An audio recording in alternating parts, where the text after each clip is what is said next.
আসসালামু আলাইকুম। আমি জেসমিন নেওয়াজ আমার কুকিং চ্যানেল থেকে আপনাদেরকে জানাই স্বাগতম। আজকে আমি বিখ্যাত ঢাকাইয়াদের আলুর পরোটা বানিয়ে আপনাদের সামনে তুলে ধরেছি। আর এই আলুর পরোটা অনেকগুলি বানিয়েছি আমি, সেই জন্য ভেবেছি যে আপনাদের সামনে তুলে না ধরে কি করব বলুন তো। এত সুন্দর করে বানিয়েছি, এত মজার সাথে বানিয়ে খেয়েছি যে আপনাদের সামনে না তুলে আর থাকতে পারলাম না। আর সেই চিন্তা করে আজকে আমি আপনাদেরকে A to Z তুলে ধরবো। আর এখানে আলুটাকে আমি সিদ্ধ করে ছিলে নিয়েছি, ছিলে একদম সুন্দর করে পেস্ট করে নিব। একটা গ্লাসের তলা দিয়ে, স্টিলের গ্লাসের তলা দিয়ে আমি সুন্দর করে একদম পেস্ট করে নিব। আর পেস্ট করে নেওয়ার পর আমি কি করব সেটাও আপনাদের সামনে তুলে ধরব। আর আমার ভিডিওটা যদি ভালো লেগে থাকে তাহলে অবশ্যই একটি লাইক দিয়ে কন্টিনিউ করবেন, আর সাবস্ক্রাইব করে অল বাটনে প্রেস করে রাখবেন।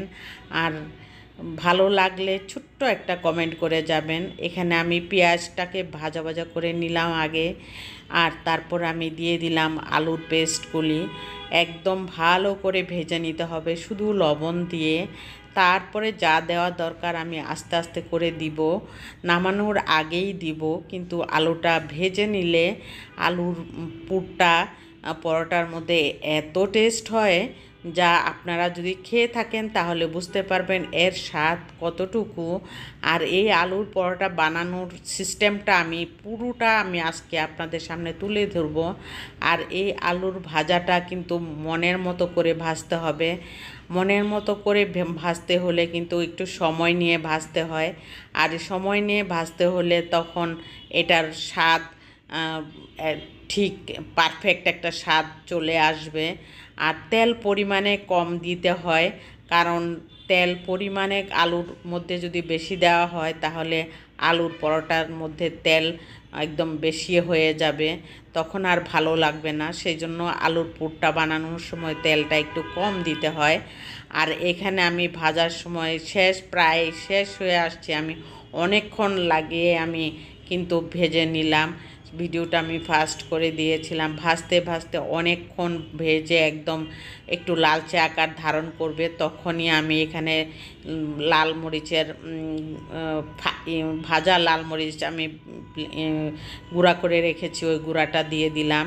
দেওয়ার পর এখানে আমি ধনিয়া পাতা, কাঁচামরিচ দিয়ে বেশি করে কাঁচামরিচ দিতে হবে, আর ধনিয়া পাতাও বেশি করে দিতে হবে, তাহলে এটার স্বাদ মানে অনেক ভালো লাগবে, খেতে অনেক সুস্বাদু লাগবে। সেটার জন্যই এটার আয়োজনটা করতে হয় ভালো করে।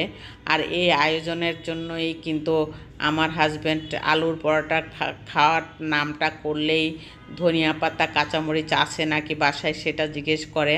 আর সেটা জিজ্ঞেস করলে আমি যদি বলি এখনই আনতে হবে, তখন উনি এখনই নিয়ে আসবে, এরকম একটা মজা পেয়ে থাকে দেখে এইভাবে বললেই বলতে দেরি হয় কিন্তু আনতে দেরি হয় না।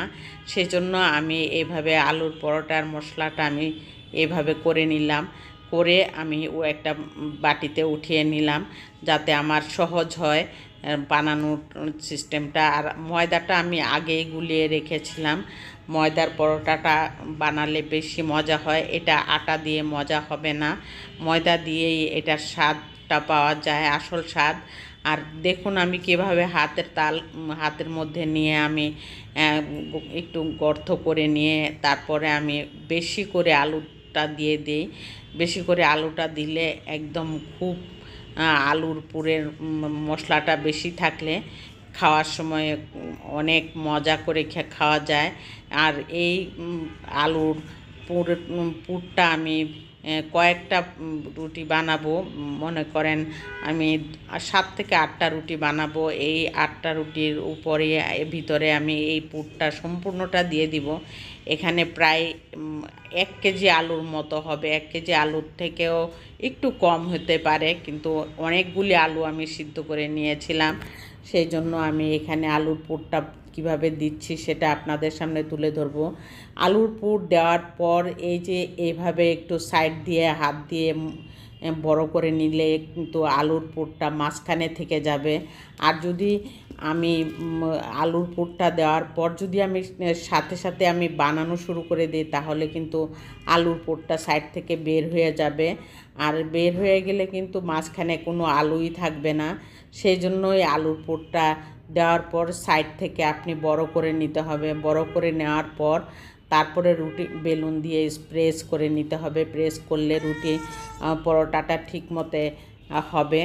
আর সেই জন্য দেখুন কত সুন্দর ফুলে উঠেছে, কারণ সাইড দিয়ে কোনোভাবে বের হয়নি, মাঝখানে থেকে গিয়েছে আলুর মশলাটা। মশলাটা থাকলেই দেখবেন আলুর পরোটাটা ফুলে উঠবে। ফুলে উঠলে দেখুন কত সুন্দর হয়। যদি কোনো দিক দিয়ে একটু ছিদ্র হয়ে যায় তখন কিন্তু বাতাস বের হতে থাকে। এই যে এটার একটু সাইড দিয়ে একটু বাতাস বের হয়ে যাচ্ছে। এতে করে আমি সবগুলি পরোটা এইভাবে বানিয়ে নিলাম। প্রায় অনেকগুলি পরোটা হয়েছে। আর এই পরোটা এখন আমরা আস্তে আস্তে খাবো। নাস্তা খাওয়ার আগে পরোটাগুলি কমপ্লিট করে নিলাম, তারপরে আমরা দুজন বসে খাবো এখন।